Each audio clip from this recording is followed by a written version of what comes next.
everybody. So today's gonna be a little bit different.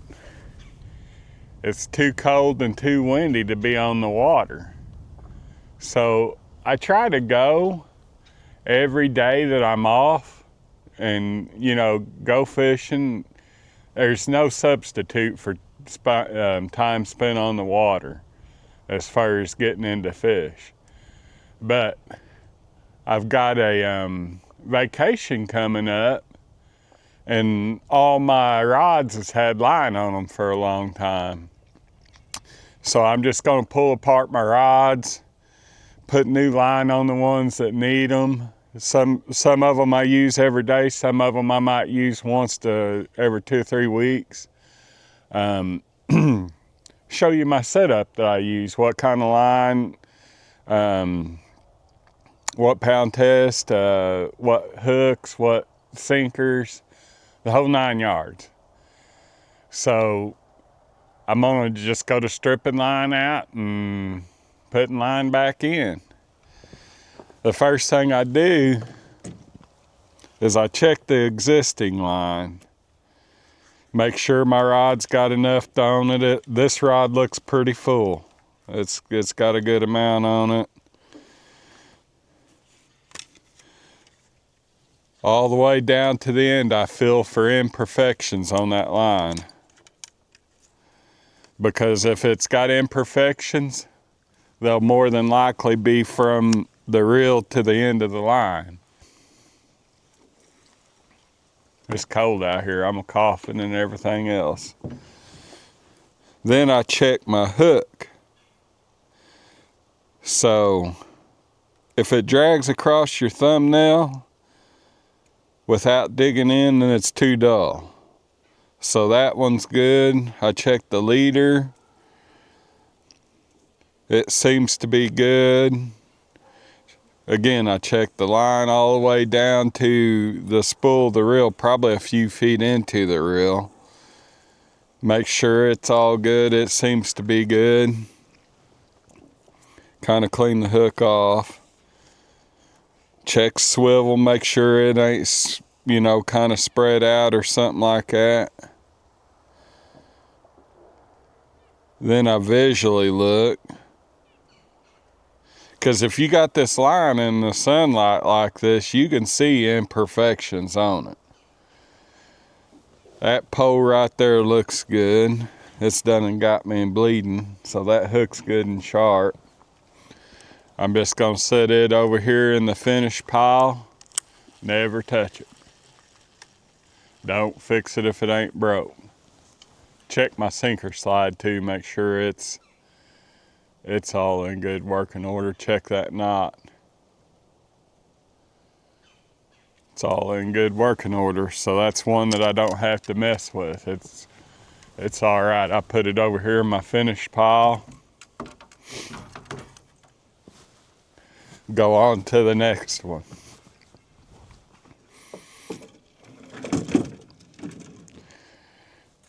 So that one right there,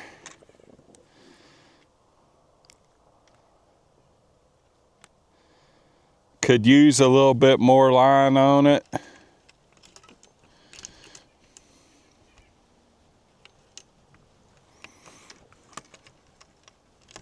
Get the hook untangled. I think I'm gonna go ahead and put new line on it so I don't have to check it. I got it all tangled up over here on some other poles. I'm gonna check the hook before I get into it any deeper. See, that hook don't grab on your fingernail. That thing is, so the tip of that hook's bent over. We're gonna take this hook and give her a pitch.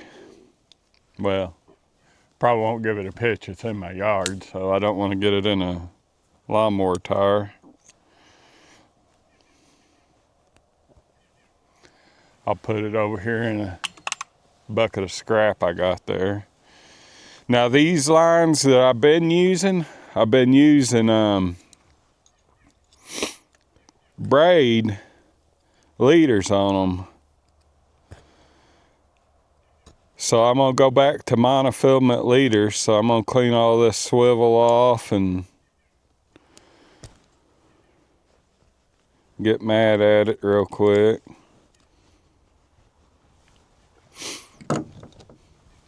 Set my swivel down there.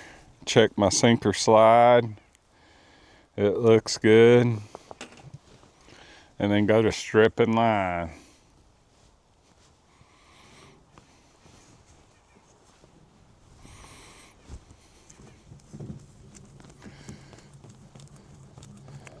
I need to get me a drill so I can do this fast, but I don't do it very often. Once or twice every, probably about twice every 6 months, about once every 3 months. Just according to how often I go fishing. The thing to remember is you do not want to lose a big fish over $1.50 line on your reel, because you can get monofilament line fairly cheap. I'll show you here directly, and I like to fill a reel up, because that's something else you don't want to happen. It's one to take off, strip and drag, and it come to the end of your line on your reel because you failed to put too much on there. Because if he's big enough to strip drag that far, he's a good one. I've come to the end of it finally.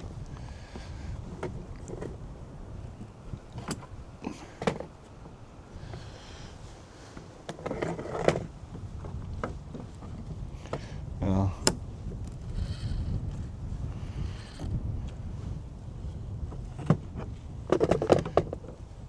I just cut her off there at the reel.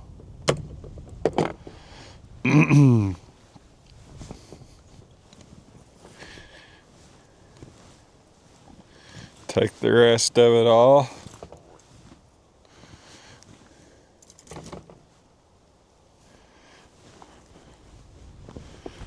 Wind her up, put her in my scrap pile I'm gonna have here. Now I use Berkeley Trilene Big Game 50-pound test, green. I've used that line all my life. Never had it to fail other than when it was my fault. It's pretty good for cold weather. I just always used it. I've used other kind like Andes and stuff like that. It's so stiff you can poke your eyeball out with it when you get into 50-pound test. 50-pound test is a good round number. I've caught numerous 60, 70-pound fish in the Mississippi in heavy current with that. Now then, in the summertime, you might see me switch over to braid and use 65-pound test in the Mississippi, but not very often. It's just according to how big a fish I'm on. But like I said, 50-pound test is a good round. It's what I use all the time on my river poles. And Berkeley Trilene Big Game. That's another one of those things. Don't fix her if she ain't broke. Never had no issues with it.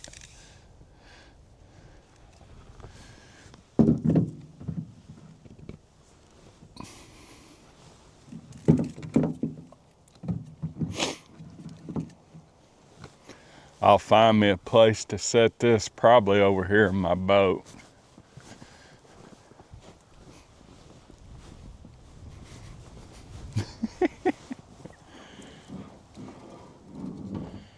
Oh yeah, it's gonna work good over there. It's already making me mad. Now I stretch it through my pole to begin with. That's the reason why I always lay my pole up to the side like that. I don't know why. I'm very methodical on the things I do.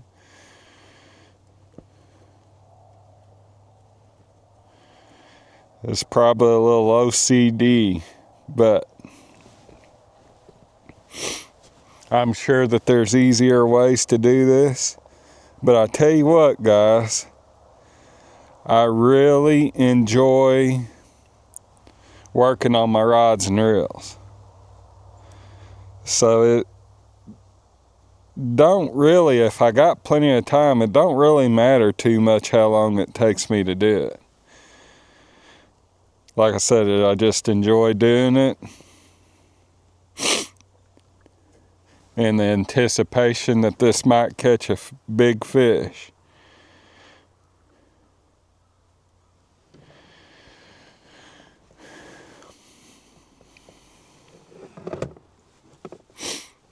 I go ahead and put it in the line placer.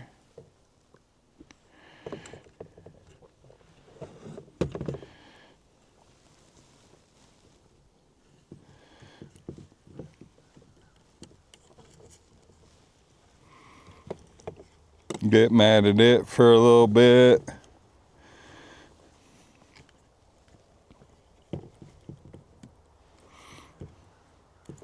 I go around the spool twice. And this would help if I could see. I've got her around the spool twice. I'm gonna grab this end, yank everything out of there. I grab the tail end and the line that's coming out of the reel, and I just make a simple overhand knot.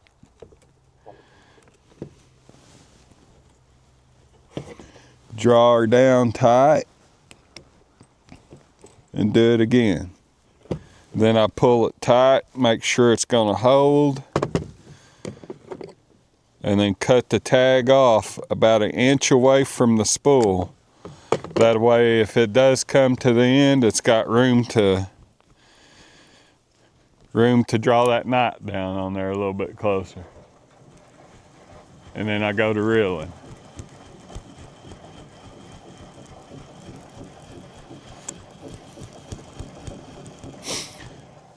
Now I use Cast King Rover 60s.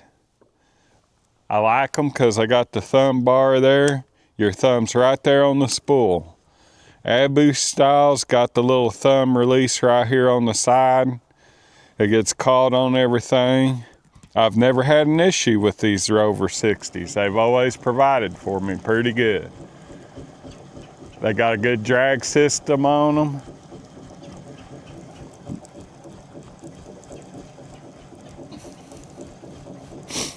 So I'll fill this thing up until it almost gets to the top of that gold right there. That's about all you want on there. It's got a little gold showing. You get much more in that and you'll go to having tangled up messes.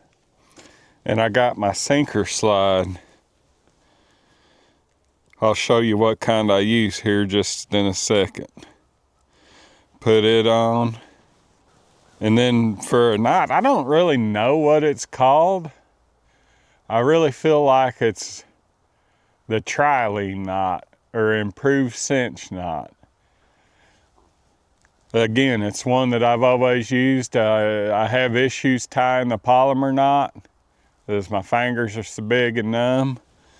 But I've always used this knot. Now then, I'll show you what I'm talking about. I run her through there once. Just like that, and run her through there a second time. Through the eye of the swivel. I pull her on through, and you get wind up with a loop like that. I like to have plenty of room.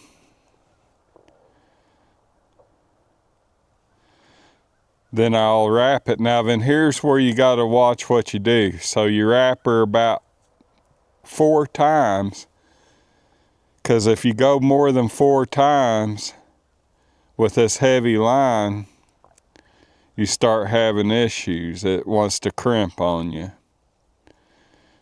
And I've lost it. There we go. Then you take that tag end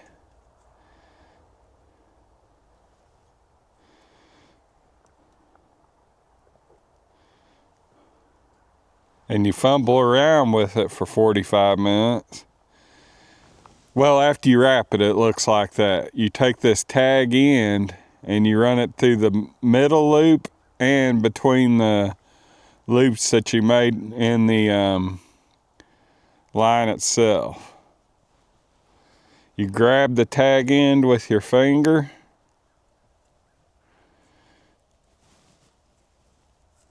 You keep everything straight. Liquor. And draw her down.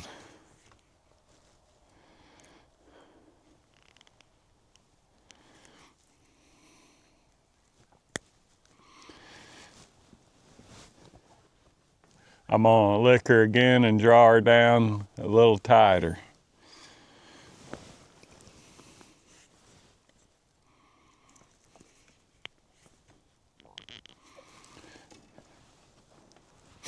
And there's the end result. It's got two loops right there on the swivel at the stress point, and it's got about 3 twists above the swivel.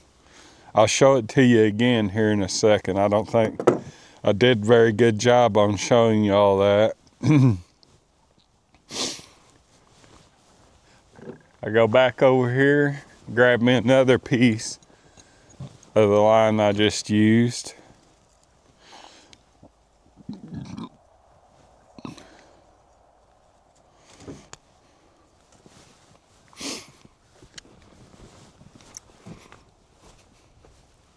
I get into my mess of crap here. And I'm gonna go for my 10-aught hooks. I got another package of them right here. I'm gonna use these first.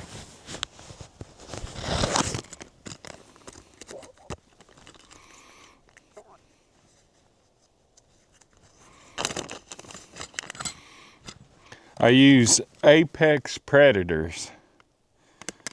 I think you can find them on Amazon, but I usually order it from the guy's website. They're a good hook, not very expensive, good and sharp, good looking hook. They're a true 10-aught, true 12-aught. You don't have to worry about them being undersized when you get them. I've never had a flaw with them, and I've used them for a couple years now.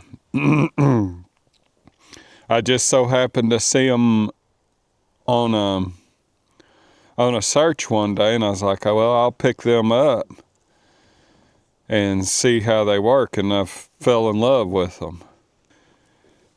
So I use a snell knot on these offset beak circle hooks,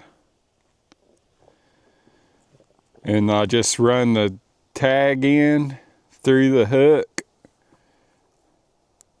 And there's a different way to do it if you don't have the leader hook.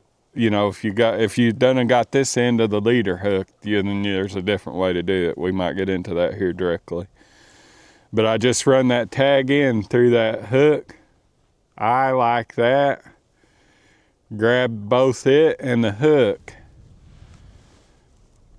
and then go to wrapping the other end around the hook. And I'll make about 7-8 wraps.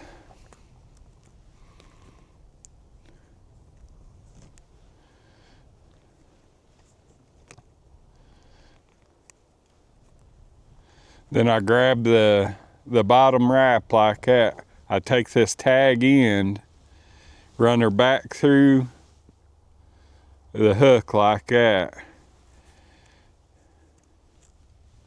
and then draw her tight.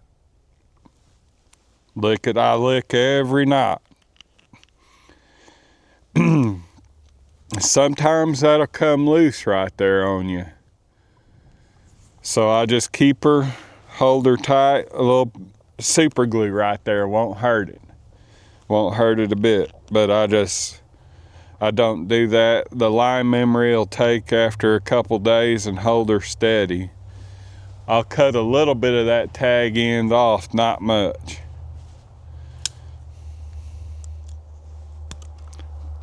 leave about an inch right there away from it. Don't know why. It's like I said, one of those things that I do every time. It's my OCD. Now then, let me see if I can do a better job showing you all this knot.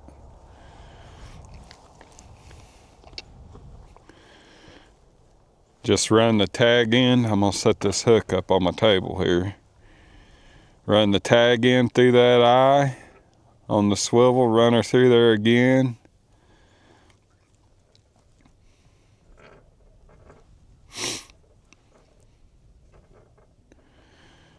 And then you wind up with that. You take this tag in and you wrap her about 4 times. And you wind up with that. You take the tag in, go through them loops like that. Get her straightened out like that. Lick it, and then draw her down tight. That setup right there, I've caught 80-pound fish on it. Never had it to fail. And lots of 60s, 50s, 60s, and 70s. That little extra give that you got with the monofilament versus braid just always helped with a hook set to me.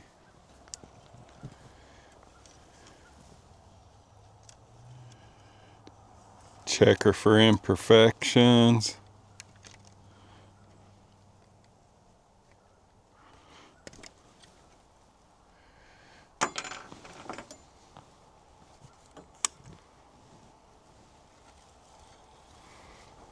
That reel right there is borderline changing it. I'm not going to change it quite yet.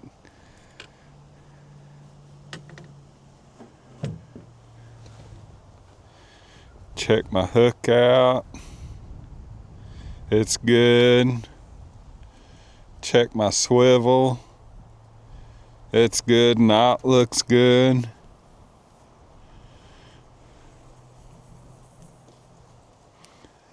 Line looks good. I'll put it over here in the finished pile.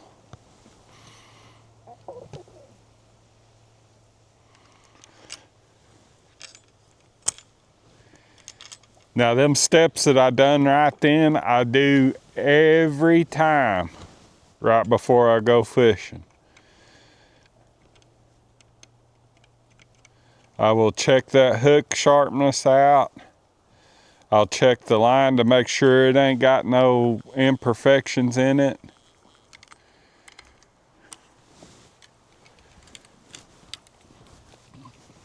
So guys, just to give you an instance on those Rover reels, this is the first one I ever bought. You can look, it's just all jacked up. And I don't know how long I've had this reel, probably 4 years of fishing pretty doggone hard. Never oiled it, never done anything to it. It makes a lot of racket, but everything works good on it. Got a good decent amount of drag. You can't hold it with your thumbs. It's just, like I said, a good, cheap reel that works good for this kind of fishing. The Abu style, like I said, it's got them things on the side of it. They aggravate me. Not nothing against Abu Garcia or any of those kind of reels, because some of the best reels I ever had in my life was Abu Garcia. It's just, these are a little bit better for me catfishing. But I will say this, if you get to looking on their website and you see the black one and you say, oh, that's a pretty reel. Now then, I bought one about 6 months ago to use as a trolling reel for running planer boards, and it's jacked up right now.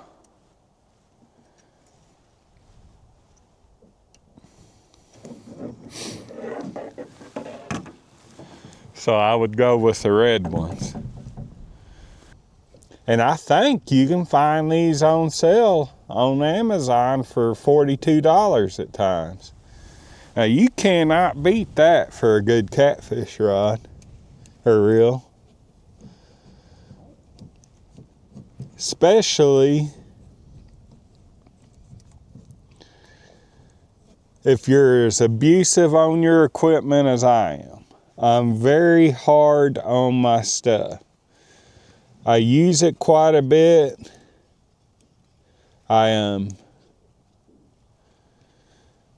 If it's raining outside and I take a notion to go fishing, it's gonna get in the rain in the boat and I'm going fishing. I don't baby my equipment just because it's a $150 reel or more.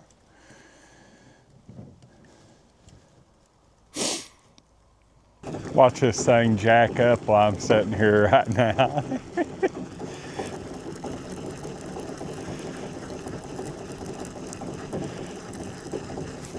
Believe it or not though, this is the reel I pick up when I first go to flinging poles out there every time. Don't know why. Just one of those things, you get favorite stuff. Sometimes after you put new line on a reel,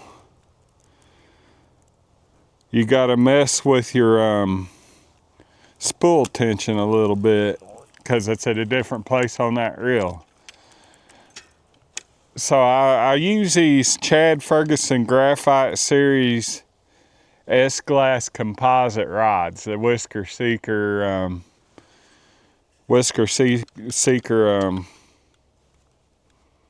well, I don't remember what they're called. They're not the full metal jacket, they're the graphite reel seat. And I really like them. They're not too stiff. They help my hook set out a bunch. So I bought them.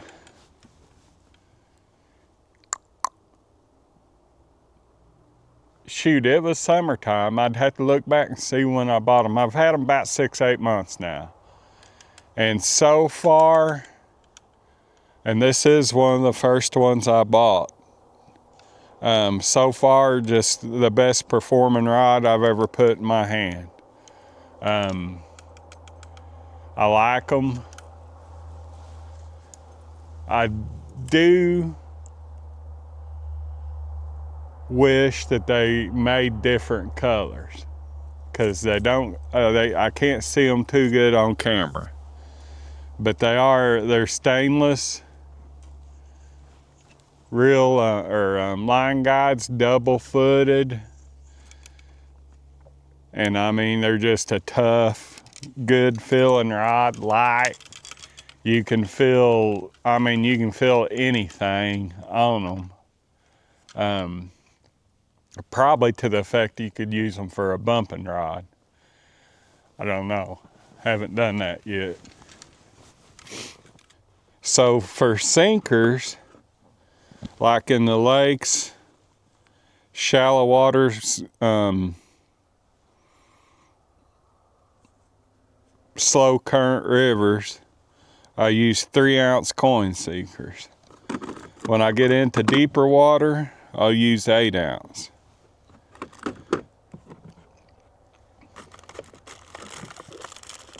I use Apex Predator sinker slides. Never had them to fail. And I use between 12-aught And this is for the big rivers. This ain't like where I fish for channel cat on the lake.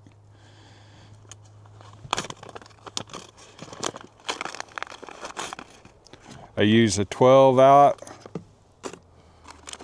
or a 10-aught.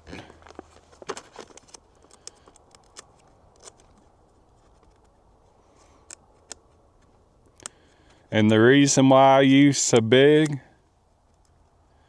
is because usually I'm after big fish. And I do not want to mishook a big fish. So you got a 10-aught and you got a 12-aught.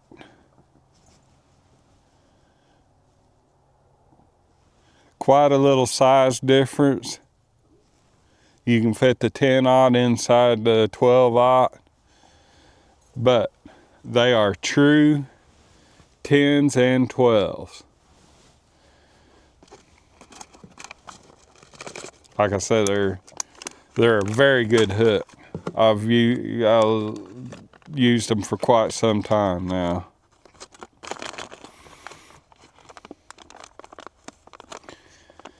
And I got some 8-aughts in there for just in case. Let's see, what else I got in here?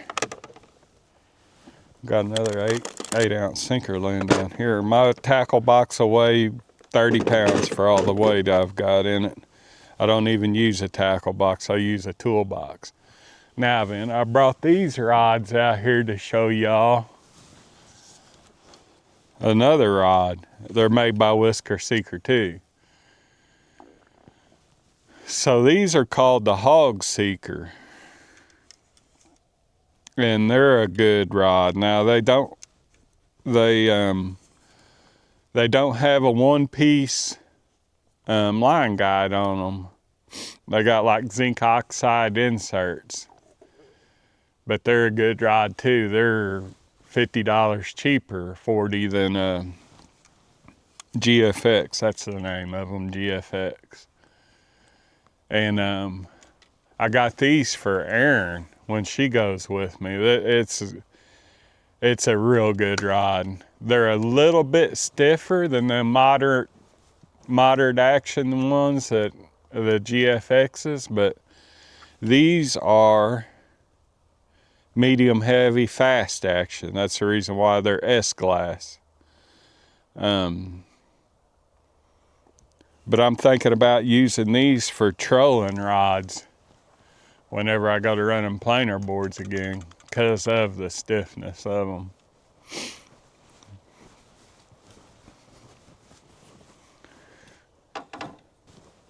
Well, guys, I hope y'all enjoyed that.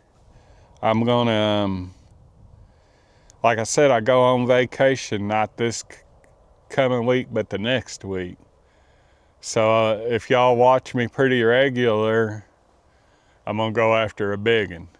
I'm gonna spend that week hunting a 60-pound fish, if not bigger. I'm gonna fish the Mississippi River pretty heavy, and I'm probably gonna fish Wilson Lake during this time, just because I want to